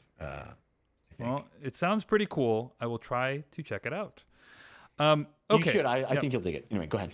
Cool. No worries. And the other thing I want to say is we all finished watching Loki on Disney Plus, and along with a few other grab bag topics, that's what we're going to be discussing in the After Dark, which is available exclusively to patrons over at patreon.com/filmpodcast. But that is what we've been watching this week. Let's get to weekly plugs. This is weird. I wanted them to be super excited. Rods, reels, and romance. So good. We're texting each other furiously. I love that you did that. Unsolicited. Let me tell you, I think in a way it takes a lot to get us to furiously text. So good. Unsolicited. All over the place. So good. So good. Let the internet have its way. Plugs. But we might cut it down. That's the best part at the end. Gets you. Might cut it down. All right, weekly plugs of the show each week, where we plug something that we've been creating, or if we haven't been creating anything, then we just plug something that someone else created. This week, speaking of work that nobody sees, I want to plug my TikTok page. And it's not true to say that nobody's seen it. Yeah, I think more people see it than any of the other stuff that you make, according to you, right? Here's what I'm going to say is I once read this article, I think it was by J. Caspian Kang, about what it was like, what it's like to play like professional poker, right? And one of the things that's really hard to get used to is the huge swings, right? So like sometimes you make $5,000 a night for 5 nights in a row. Sometimes you lose $50,000 in a night, and like you're just doing the exact same activity. Like you're not changing anything, and that's what's happening. And it's like hard to get used to the huge swings. On TikTok, it's like sometimes I'll get like 2 million views in a week, and sometimes it'll be like 10,000, and that's just like a huge difference. So you are in it, man. You are in it. Yeah. So in the lifestyle. Indeed. So help me get those numbers up. Follow me on TikTok. That's tiktok.com/@DaveChensky. That's Dave Chen SKY. Watch my stupid. Needs another hit of that sweet $5,000 a night. I just need to go on a run. Just give me just need more engagement. All the engagement. Give me that sweet engagement is what I need. And yeah, I mean the videos themselves are completely pointless and without any artistic merit whatsoever. But that shouldn't stop you from following me on TikTok. So. It was good. I like the one you did about the Marvel shows. Oh, thank you. Pretty good. You. Yeah, I enjoyed the Marvel that show. What was it the idea? Yes, room? The pitch room. Yeah. I will say, David, I have not watched a single one of your TikToks. and you are better for it. You're better for it. That's not the end of the sentence. That's not the end of the sentence. And thought it was not good. Every single TikTok of yours I've watched. That's so nice. I've been like, that was clever. That was well done. Yeah. I'm impressed with your output. That's a really badly phrased pull quote, Jeff. Like, yeah, let's cut it right there. Devindra Hardawar, your weekly plug. I want to shout out the most recent episode of the Engadget podcast. It's called Billionaires in Space, Windows in the Cloud. We talked with Tariq Malik, the editor-in-chief of Space.com, about the billionaire space race happening right now. And what does it mean? Why is it not like the space race of yore? Why I kind of hate it. We talk about all that stuff, and also Windows 365, which is this cool thing Microsoft is doing that gives you a whole Windows computer in the cloud, guys, in the cloud. It's pretty cool. So yeah, check out that episode. All right, that's the Engadget podcast. Check it out. Jeff Kanata, your weekly plug. Hey, do you like limericks? Are you not actively repulsed by me? Then you may be the perfect candidate. AKA questions I ask myself right before we start recording every week. You might be the perfect candidate to order a bespoke, personalized limerick, crafted and delivered by yours truly over on my Cameo page, cameo.com/Jeff Kanata. I personalize messages for any occasion, birthdays, anniversaries, birth of a child, you name it. I can limerick it, and I have done well over 100 limericks at this point. Oh my God! You should check out. Yes, you can check out. Incredible, Jeff. That's incredible. I think I have over 50 5-star reviews, yeah, check it out. I'm so glad I'm so glad you have friends in your life who encourage you to take on such lucrative enterprises like getting onto Cameo. If it wasn't for good friends suggesting that I get on Cameo, which is why I always want to take a second in every episode and give a big thanks to Danish Syed for suggesting. And just him. Yeah, that's what I said. Yeah, I mean, I think he deserves it, don't you? Okay. All right. Well, check out Jeff's stuff on Cameo. I guess it was only Danish that suggested he get onto Cameo. And those are our weekly plugs. Let's get to our review of A Quiet Place Part 2. I have to tell you real quick that you remember last week, I think it was in the After Dark, when I told you about the Tomorrow War quote, and then I was like, my friend said this, and then you guys were like, that is the stupidest thing I've ever heard, and then I was like, well, it's Danish who said it. He texted me after he listened to it, and he was like, I was listening, and I was like, oh, thank God he protected my anonymity through all of this, and then I totally outed him at the end. Nice. He said he was laughing his ass off. Yeah. Amazing. Yeah, it was funny. All right, here we go. Oh, what do we consider a spoiler for this movie? Who lives? I would say a question actually about the other male star in this movie. Is that a spoiler? Mentioning that? I think that's a good call. Like, yeah, let's just not mention that. No, is he in the trailer? I cannot recall if he's in the trailer. I can't imagine he wouldn't be, but I think he is. I think he is. Yeah, so that's not, because I have a thing. I mean, as soon as he pops up in the movie, you go, he's too big a star to be in a tiny role. What is that male model doing here? Yeah, God. Yeah, okay. I think his appearance is fine, but I would say anything other than that. I would say the purpose of their quest. Maybe let's leave that out. Yeah. Right. For sure. Okay. All right. Cool. All right. Back in now. That was from the trailer for A Quiet Place Part 2. The newest film by director John Krasinski. I'm going to read the plot summary from IMDb right now. Following the events at home, the Abbott family now face the terrors of the outside world. Forced to venture into the unknown, they realize the creatures that hunt by sound are not the only threats lurking beyond the sandpath. What was so funny about the that? Sandpath? Beyond the Sandpath. That should have been the subtitle of this movie. So let's talk briefly, gents, about our thoughts on A Quiet Place 1. Like, I thought A Quiet Place 1 was a really effective, single location thriller. Absolutely. Right? Well done. Yeah. And so A Quiet Place 2 theoretically tries to expand the world of the film, right? It tries to give you a little bit more of a glimpse of what's happening in the universe. Ever so slightly, yeah. So it's like they got a budget this time. Yeah, indeed. Well, it turns out when your movie makes hundreds of millions of dollars, they can give you a little bit more money this time. I think the first was like, John Krasinski can make a movie? Question mark. And the second one is like, John Krasinski can make a movie! Exclamation mark. Yeah. All right, Devinder Harder, what did you think of A Quiet Place Part 2? Okay, get ready for this one.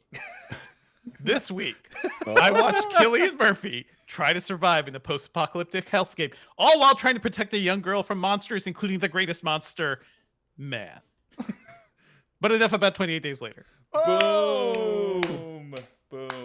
That's the only reason he's in this movie, right? Is because of 28 Days Later. Amazing. Yeah, I had a lot of fun with this. I had a lot of fun. Yeah, it's tight. It's very efficient. It has some great set pieces. Although I think it kind of peaks early. I think the whole opening sequence, which is the trailer, was the first trailer, like a bit of the prequel stuff. I think that was the best that this movie did. It does a great job of building on the first film. I think, personally, I kind of want to see a little more. I do wonder if like they're maybe a little too precious about being very, very sharp and very efficient. Like, because I have a hard time telling like what people are thinking sometimes. I'd love to know like the greater world outside of like what they're dealing with. This movie kind of just touches on that and maybe not enough. I kind of like the flashback. Maybe that's why I like the flashback, because it gives me a lot more context for what's happening and why it's happening. And we should say the movie opens with a flashback that is depicted in the trailer for the film. Yep. So in the trailer, you find out that's how John Krasinski comes back. Yeah, basically, just for that scene. Yep. So yeah, I appreciate all those things. My opening remark to this episode also holds true, and we'll talk about that in spoilers. Like I do think like it's very effective. It's very efficient, but there's a lot of things it could be doing better. I think I'm very excited to see where the third one goes. So I guess in that respect, it's a success.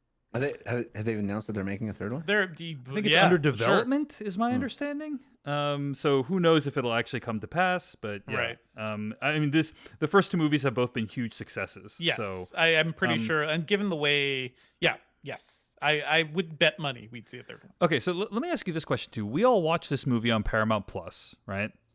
I actually saw it in theaters on like opening weekend, couple months ago, and I guess I am curious, Devindra, like, you know, at this point we've watched a few movies that were intended for theaters that now like we watch streaming at home, right? Movies like Godzilla vs. Kong, for example, but I don't know if you watched Quiet Place Part 1 in the theaters, but did you feel like this lost a lot watching it at home? Because probably sound design is such an important part of the movie, right? Well, let me tell you, I got a pretty good sound system down here. I'm impugn the sound system, Dave. Yeah. I've got Dolby Atmos in my basement. It's pretty great. Okay. I'm in the process of setting up. Basically, my wife and I we got a 120-inch projector screen set up on our basement ceiling. So I got that. I got an ultra short throw projector, which is not like perfectly placed, but good enough for me to watch this movie on it. So I had a big experience with it, and I'm very glad like I saw it this way. But watching it on a TV, I started watching the opening minutes on my other TV on just like it's a 65 inch, still pretty big. But I think as the opening set piece started to kick off, I was like, we gotta go downstairs. We got to go to the big screen for this bad boy. And I kind of felt that. And this is a movie that probably would work best in a theater where you can hear that silence. I distinctly remember watching the first movie in the Alamo Drafthouse in Brooklyn. And that eerie sense of when the entire audience goes silent. There's something special. There's something special about being surrounded by like 100 strangers and everyone is just shutting the fuck up because they're like, and I bought popcorn for that screening too, so it was like so slowly eating that popcorn because even that would ruin it. That thick, heavy quiet that like know that everybody is exactly communal quiet. Right? There's something special about it. So I watched it in theaters and I found it to be a very intense experience, and I rewatched it in preparation for this episode, and it lost a little magic as I was watching it during my calisthenic workouts. It's not the same thing. It's not the same. Not the same thing. Not the same thing. And yet you're so much more prepared for when the monsters arrive. It's so true. It's so true. Thank you for pointing that out, Jeffrey. Okay, Jeff Canada, what do you think of the movie? Well, Dave, I guess you could say what I think of the movie is best summed up in the form of a limerick. Interesting. Okay. There's young children in danger, and thus I found it a bit torturous. But the tension's well done, and the action is fun, like a live action filmed Last of Us. Nice. Absolutely. Nicely done. Even Last of Us style monsters at this point. Last of Us the movie. Yeah. Last of Us is a hit PlayStation game for those who are unaware, but much more than the first movie, Quiet Place was.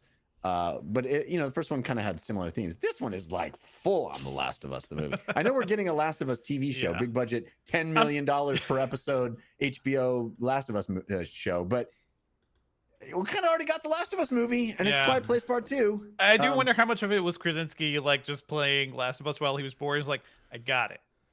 I know what we're gonna do. Yeah. I agree with everything Devindra said. I think this movie is very well made and really effective. I actually watched the whole film with earphones on, with surround sound earphones. I really wanted to make sure I heard or didn't hear, as the case may be, because sound is so. It was in the first film too. Sound design was so important, especially because there is a prominent deaf character, and you often get her POV. As you did in the first film, and I think that is so effective when you sort of everything goes silent. There's a sequence, there's a part in that very first sequence that it's so effective, and you're right that first sequence really is a crescendo early on, but I think the movie carries that forward, and there are some really interesting set pieces, some really cool stuff that happens. It is, as the first movie was, it is a movie about parents trying to protect their kids against something that they can't protect them from. Yeah. And so in that sense, I parts of it are very difficult for me to watch. It is such a metaphor for bringing a child into the hellscape that will be affected by climate change. Like, yeah. Totally. And the idea that this entire movie was finished before COVID broke out, and it so perfectly speaks to the experience of COVID, this like not knowing, not understanding, oh my God, how, what do we do? The whole world has changed. It very much has those themes, as any post-apocalyptic thing the idea of also like if you going out during COVID, and especially before the vaccine, you would have your like family group, right? Yeah. Right. And you'd be like, okay, we're not going to interact with those groups. We're staying on the sand path. There's like hand motions. There's like, stop. Too many people, crowded. I was doing that. I don't know about you guys. Yeah. I mean, it really is interesting how this movie lands now, having been delayed, over a year from its original release. So yeah, it's powerful. I mean, it is potent as the first film, or more so about the children. I mean, I think this movie focuses even more on the children. And well, you got the one good kid and the one idiot kid. We'll talk about that in spoilers. Well, the baby, man, the baby, like the baby from the first one is just, it's just you shouldn't call the baby an idiot, Devindra. Oh, I'm sorry. I love babies. The baby's an idiot, Dave. Dumb baby. The other thing that and we'll talk about more in spoilers, but there is some mad cross-cutting in this movie. Like, yes, we're in 3 places at once, a lot in this movie. Like 3 action sequences happening all at the same time. I mean, what is this? The final action sequence from the Phantom Menace, guys? Or any Star Wars movie. You guys like that reference? Okay, anyway, go ahead. Yeah. What is this? A Return Christopher of the Nolan Jedi movie? Yeah. Return of the Jedi did it first, Dave. Yes, it's but true. Yeah, it's The Birth of a Nation did it first. Okay. That's true. He really does it a lot. It's not just like the third act. It's a lot of the movie is done like that. I think like we will get into some of this in spoilers, but I think there is also like a level of artifice that is starting to show with this too. Like the whole opening sequence is like, I'm a dad. I'm just cool dad going to get groceries.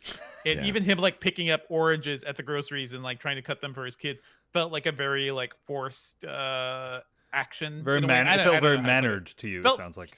It felt very mannered. It was like Tom Cruise trying to act human, I think, in movies. All right. Well, here, let's get the spoilers. I'll just say briefly, I agree with you guys. Like, the set pieces are great. And I think the movie is really well put together. Like, the set pieces are really well done. One of the things that I'm going to mention that annoyed me is like some of the contrivances.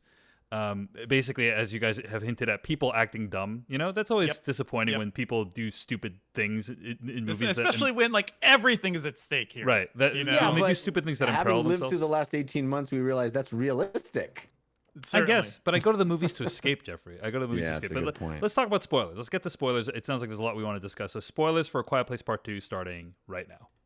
Now you're looking for the secret. You're going to see this coming. No. But you won't find it because, of course, You're not going to see this coming. you're not really looking. I have been puzzling over how it works. You don't really want to work it out. Who's in the box? I have been dying to tell you. I want to tell you my secret now. You want to be fooled. All right. So let me just say that the thing that really bothers me about this franchise of movies is I just don't feel like the premise holds up under even the mildest of scrutiny. Do you know what I mean? Like we I might have brought this up in our review of the first one, but like we in present day America, or even in the past, have used sonic weapons, right? Like we've used like heavy metal as like a torture technique in probable human rights violations, right? Like and so like it just feels like if these things can't see and are only sensitive to sound, like there would be a heck of a lot more noise making device. Like Metal Gear Solid 2 on PlayStation 1, like you can throw rocks and like distract people, and like there's just so little of that in these films that it just and then the idea that this girl's hearing aid is the thing, like no, very convenient. The United States military has not tried any kind of sonic weapons that would even be it just is I appreciate the kind of one of the many underlying messages of this film, which is the idea, I think, that that we view, like, society often views disabled people as lesser than, and they shouldn't, right? Like, in some cases, like, in the case of this family, like, the fact that they have a child who is differently abled has enabled them to survive in ways that other families cannot. And I appreciate that being, like, kind of this message of normalizing the idea that, like, people have all these different types of abilities, and that is great.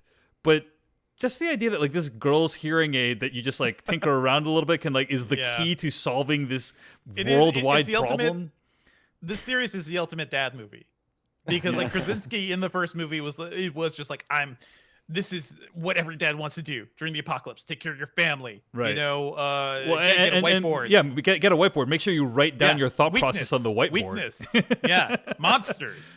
And I mentioned it in my opening, but, like, just, like, basic things like there's sand everywhere, but, like, that's literally like 100 tons of sand that you need to, like, pour that much. That must have taken a long time to put that sand down. Yeah. And, like, they can the creatures, like, you can kind of make noises near water, right? Because they're distracted by the water. But then, like, any other like loud noise. In the first movie is the waterfall. Right. So but, like, why don't they live near the waterfall instead? Like, it just that's a good question. It doesn't. It's just so much of this movie, like, under even the slightest of scrutiny. You think about it for like 5 seconds, and it's like, that doesn't really make sense. Listen, and let's talk about them walking from what was clearly upstate New York to southern Connecticut in a couple days. Like, that's what really gets me. I do think, like, your greater point, we have no idea what's happening in the larger world, right? Yes, which is both a strength and weakness of the series, right? It worked really well for Quiet Place Part 1, right? Because it's just so self-contained. It's like anything. Maybe there's like 30 people living in the United States right now. Like, we don't know. I mean, I'm exaggerating, right? But, like, that was the great thing about Quiet Place Part 1. It was so self-contained, and now that they're trying to show the broader world, it's forcing me to think about all these things that don't make any sense. So that's kind of my bigger problem with the movie. But I don't think, I'm not going to disagree with anything you just said because it's accurate. But I do think the movie was trying to say that it was a fluke of luck that her hearing aid malfunctioned in just a very unique way that created just the right frequency that, so I think there's some plausibility that, like, well, even if the government tried to use sounds, they just didn't arrive. We wouldn't have tested every single conceivable frequency. Also, they would not be up there in middle of nowhere, upstate New York. Like, that's the thing. Okay, right? yeah. They've been in a village. That's fair enough. No, that's fair enough. I do think it's weird that nobody attempts to create lots of noise. Yes. Right. And, or set up a massive trap and create lots of noise, and then they fall into the trap. They didn't know a way to kill the things, right? Like, I think the key to her thing was it revealed the weak point. Yes. So that they could actually kill. But I like that in this movie there were actually, like, noise making traps, right? Like, yeah. And or the moment when that, like, extremely creepy ass girl, like, puts that necklace around Cillian Murphy, that was really cool. Oh, man. And so, like, I don't remember there being much of that in the first film, and I'm like, why wouldn't there be a whole society based around making noises in random places, right? Like, I mean, literally, that there's something like that happens in The Last of Us. Again, the Whistlers from The Last of Us too. Yeah. So anyway, okay, but let me praise one thing. Does this better? That's for sure. Yeah. But that moment though, when the thing jumps off they're like swimming away. I'm like, oh, they can't swim, and then you see the thing leap into the water, and you're like, oh shit, they can swim, and then it doesn't. I thought that was a really well. That whole sequence was great when he, like, Cillian Murphy, like, wraps the noise making thing around the guy and then stabs him in the leg. Like, so incredible. Yeah. I don't understand their plan. Like, as this village, like, really all it takes for somebody to fuck up your entire society is to make a little noise, and then you're gone. You're all gone. Are you talking about the people on the island, or are you talking about the people on the island? Like, I mean, like, if your goal should be to, like, knock out anybody if you're trying to, capture them or something. But it's like, it seems like they did not think through this whole abducting people thing very well. I think that, let me praise the movie in some respects. As I've already mentioned, the set pieces are really well done. I think the moment that got to me was there's a moment when Cillian Murphy is talking about like the people who are left over after this whole thing, and it's like the people who are left, like they're not the kind of people you want to save, basically. Yeah. And I don't know why, but basically after everything we've been through over the course of the last year and a half, it's obviously not. It's not rang a little true to you. It's not a perfect analogy because like all kinds of people are left over, right? Like I'm still here. I mean, we're all still here, and there's good people and terrible people that are here. But just the idea, I guess, that like the basic idea that we are surrounded by extremely shitty people, and that an apocalypse reveals who people really are, right? Yes. And but again, like, those Last are of Us makes this point so much better, I think. Anyway. Tell me how, like, or why do you feel like this movie doesn't, like, let's try to stay on the movie. Like, why do you feel could have been better done in the movie? I don't think the movie does it poorly by any stretch. I'm not saying the movie does it poorly. I just think those themes are really the life's blood of what the Last of Us franchise is. But it's a much darker view of humanity overall. Last of Us, you see just a taste of it here with those people that are going to abduct them, but then they immediately find the utopia where people like do drum circles and Does this mean every island is safe, basically? If the monsters couldn't get there? It's as you mentioned, Devindra, it's like, who even knows what's going on in this world? Like, how many people are still alive? Like, who has the military just given up? Like, wouldn't they be carpet bombing this? I have no idea. I try not to think about it, or else I'll think the movie's bad. Yeah. But well, anyway. also the thing I had to stop thinking about too was, the first movie I think was also criticized for being a little too white, So there are a couple actors of color in this movie who are summarily killed. Yeah, it's too bad. It's too bad. It is too bad they're instantly killed. I have to say, like, having Jimon Hunsu in the movie show up, only to have him brutally murdered, like, that actually kind of bothered. I was about to say, you motherfuckers better not kill. I couldn't believe that. Hunsu. I couldn't believe he went out like that. Like, he felt like I'm gonna go see my family, guys. Peace out.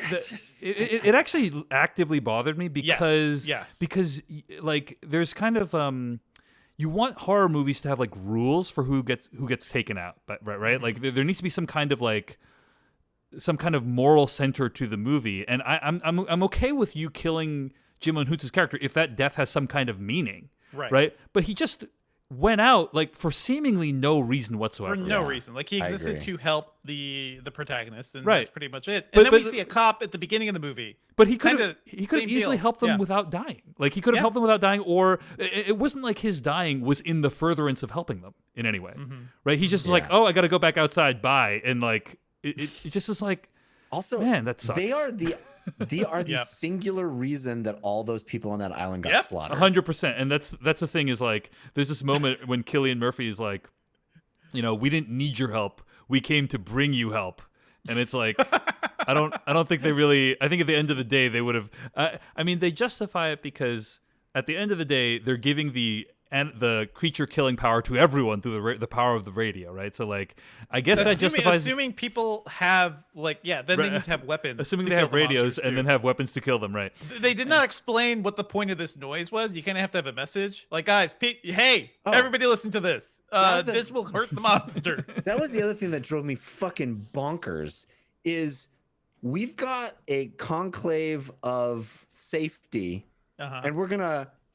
And they're monsters that don't speak English, but for some reason we need to masquerade it in a cryptic message inside a song. Well, I guess that's to keep the marauders out, although they could easily figure it out too. Yeah, so what's the point? I don't know. The idea when he's like, you figured it out. It's like, yeah, buddy, why don't you just have someone stationed 24 hours a day saying, hey, we're on an island just to the south. You know, like, that should be somebody's fucking job. Rotate that job every single day. Someone's on the microphone going, we're on an island. Hope you can come find us. Do the lost thing, basically. Like, hit the button over and over again. Yeah. I mean, what else are you doing? You're drum circling and playing tag on the beach. We probably should have seen more of the Marauders. I think like more than just the boat people, we need to see like how badly things kind of fell apart. It would have been nice if like one of them had speaking lines, like it would have been nice to like learn more about that society in some way. But we had a nice village here. We were trying to bring you to dinner, guys. You murdered all of us. You got us all killed. Yeah, the necklace that was had all the bottles and pots and pans on it was actually the necklace of honor. in this society. Yeah. In this society, yeah, you just didn't understand it. The movie is about miscommunication, you see. But okay, let me ask you guys this. Timothy Mabley in our live chat says this movie ends so abruptly. I thought the pacing in the last 5 minutes was pretty strange. I completely agree, and Sure. I guess it's I'm not curious, like the first movie, right? Yeah. I guess I'm curious, like, if you guys think, to the extent that this movie has anything to say, one of the messages that you guys put out is it's about how difficult it is to like defend your children from what's happening in the outside world, right? Mm-hmm. Yeah. And I guess I'm curious, like, the ending is the kids finally know how to use weapons against things. Like that's the triumphant ending of the film, and I guess I'm curious how that landed for you, given that like it is framed as a purely triumphant thing, like dramatic music. It's more like they murder these freaking aliens, like it's like hooray that they murder these things. And I guess I'm curious, like how you feel, like how does that moral fit in with, or how does that outcome fit in with the moral in your opinion? I don't know if that's the moral. It felt to me more like just the obvious symbol of hope. It's like the boat at the end of Children of Men, a much better movie. Symbol of hope is being able to murder these things, basically, right? Well, also having the thing. It's the earpiece. All hail the holy, earpiece. Ear device. Hopefully they have a way of recreating once the battery runs out of that thing. You know what I'm hopefully we got a lot to figure out here. I think the idea of kids surviving this hellscape is kind of a good one, and I don't know what it's going to involve, but I'm pretty sure life on Earth in the next 30 to 40, 50 years will involve a lot of it's not going to be pretty. It's going to need more skills than we had learning to watch TV and use the internet all day. So, well, I'll tell you this. Oxygen Kid in the trunk is going to have some serious therapy. Oh man, poor Oxygen Kid. Also, we need to set aside just a time for Idiot Son, because he had one job. You have one job. One job. Watch the baby. The baby's fine. We created a silent box for the baby. Yeah. You just stay there. Don't watch hole. The baby. Stay in your hole. I'm gonna climb out. I'm just gonna go look around. Too good for your hole. Gonna chill out. I'm gonna go look at this very obvious character building stuff on the walls again, because it's apparently what Krasinski does. I'm gonna get scared out by a dead body. There's dead bodies everywhere. Like I don't understand anything about that. So that part of the movie kind of killed me. I kind of wished he died. I agree that basically that whole subplot serves to imperil both parties, so that they're both, like, both groups are basically in danger at the same time, and they can cut between them. He gets back in the safe, which I think is the furnace. That's a furnace. That's a very cool thing. This movie occasionally does things that's like, it doesn't tell you the rules that we have limited oxygen here, but you see Cillian Murphy start the timer. You see him, you see them start to sweat. Like, you start to learn those rules organically. I really appreciated I thought that was great. Yeah. Yeah, good stuff. But Idiot Son, even after he triggers the monster, makes life even worse for him and the baby. His only job was to protect. I like the foolproof towel method of being able to not really die. It feels like a pretty tenuous way to not die. But also, like, I don't know why the thing that rubbed me the most the wrong way, Devindra, was when he started using the kid's oxygen. Like, I was just like, poor baby. What was he supposed to do? I know. You're right, Jeff. You're right. What was he supposed to do? At the same time, my feeling was like, you caused this. You live with the consequences. Or are we supposed to feel revulsion when he does that? I don't think so. I think Jeff's reaction is right one, which is like, no. I mean, also babies need less oxygen too, so he could potentially do a bit of that. But it's like, it is hilarious how much that kid screws up within 2 minutes. Indeed. I definitely had that thought, Dave, at the end when I watched the kids murder the aliens, going, this is our triumphant moment as the kids pick up the gun and shoot. It's like, I didn't love that. Well, one used a spear. That's true. That is true. Much more brutal. Much more brutal. I understand what was being attempted there, of their sort of self-actualizing and like standing up for themselves and taking the mantle of responsibility from the previous generation. But I didn't love it. I kind of feel like the first and the second movie are kind of playing with imagery that they don't really understand, like what they're doing, and I guess I talked about this a little bit before, about like how many people interpreted Quiet Place Part 1 as like a political commentary about like why we can't talk in our society anymore, and And I think that is a completely valid interpretation. And I guess I just wish on some level that this movie had a little bit more to say. I think you guys have put this out there, but like really the only emotional journey that I went through in this movie is Cillian Murphy's character, a character who basically I think is given a little bit of short shrift. You see basically he learns how to love again, right? He learns how to like be a person again, and I find hope. Yeah, and I think it works on a basic level.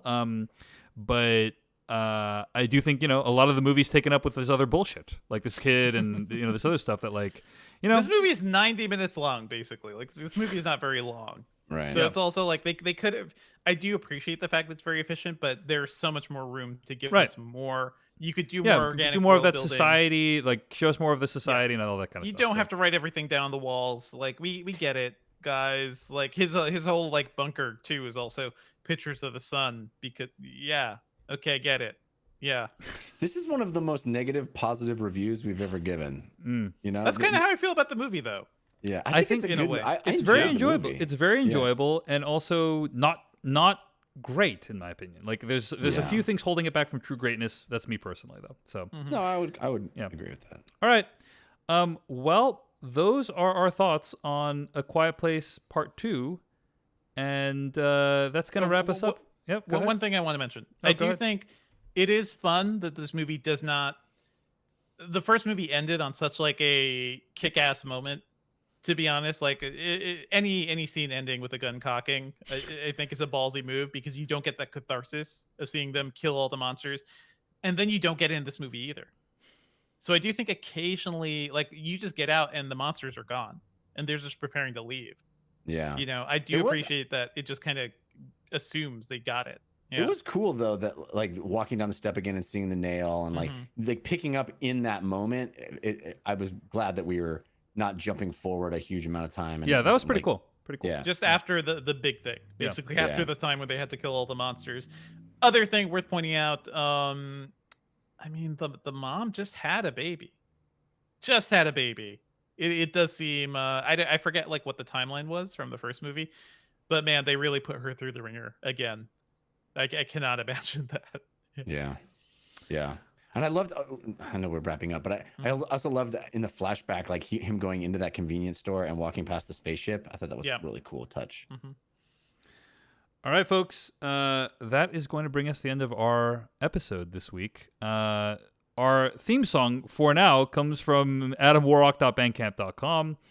Our spoiler bumper comes from filmmaker and YouTuber Kyle Corwith. And our weekly plugs bumper music comes from Noah Ross. This episode was edited by Beatty Zhang. Next week, we are going to be discussing Old, the new film by M. Night Shyamalan. Looking forward to checking this out, guys. Should be a fun conversation. And I think we're all going to make an effort. We might, let me just say, like, a lot of change happening on the Filmcast this summer. Like, we've obviously rebranded, and also Jeff is moving, and I'm taking a vacation for the first time in like 18 months, and so there's gonna be like some just like some episodes we'll have like one or two of us instead of all three of us, just for this summer. There's gonna be a lot of stuff going on this summer, and we might not always go to see a movie in the theaters because of what's happening in the world right now.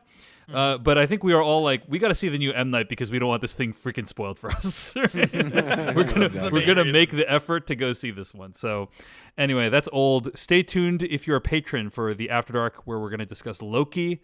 Thanks so much for listening. We'll see you next week. All right, folks in the chat, this is a lot of fun. Thanks for tuning in. We appreciate your commentary. We're going to record the After Dark offline now, okay? Thanks, you. Folks. Bye.